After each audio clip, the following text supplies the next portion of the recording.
Acheter moins cher, c'est aussi ce que promettent les enseignes de déstockage. Leur modèle est simple, acheter des stocks d'invendus en très grande quantité, puis les revendre à prix cassé. Le secteur a été en forte croissance pendant 10 ans, avant un coup d'arrêt depuis quelques mois.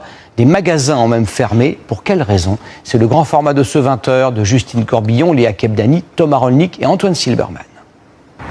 Ces derniers jours, à Comines, dans le Nord, les habitants ne peuvent plus compter sur l'un de leurs magasins préférés. L'enseigne Noz, l'un des leaders du déstockage en France, a fermé.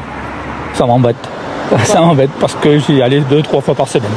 J'ai même ma canne à aller de ce magasin. Dans cette région, reconnue par l'INSEE comme la plus vulnérable de France face à l'inflation, cette fermeture est une très mauvaise nouvelle.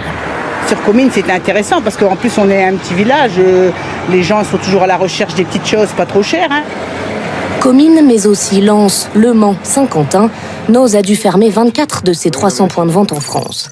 Alors pourquoi ces magasins qui proposent des articles à bas prix, censés faire un carton en cette période d'inflation, sont-ils contraints de mettre la clé sous la porte? À 10 minutes de Comines, Ronques, autre ville du Nord. La Brocante de Louis est un magasin indépendant de déstockage. Ludovic rachète les invendus des magasins de bricolage ou entreprises en bâtiment pour les proposer à des prix avantageux à ses clients. Le magasin est en libre service, je vous laisse faire un petit tour. Mais ce patron connaît lui aussi des difficultés. Pas à cause d'un manque de demande, la clientèle est bien là. Également, bonne journée monsieur. Mais à cause d'un manque d'offres, il trouve moins de produits qu'avant. Les grandes enseignes chez qui il se fournit habituellement pour récupérer les invendus n'en ont plus. On nous appelait régulièrement pour déstocker. Aujourd'hui, on nous appelle un peu moins, tout simplement parce que les magasins ont moins de stock. Donc on a un peu moins de produits qui arrivent régulièrement.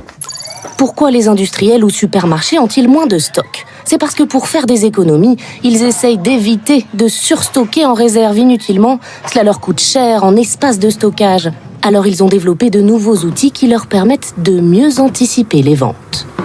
En fait, avec l'intelligence artificielle, les enseignes ont tendance à commander moins, faire produire moins pour vendre parfois autant, parce que l'intelligence artificielle leur permet de réduire énormément le stock d'invendus.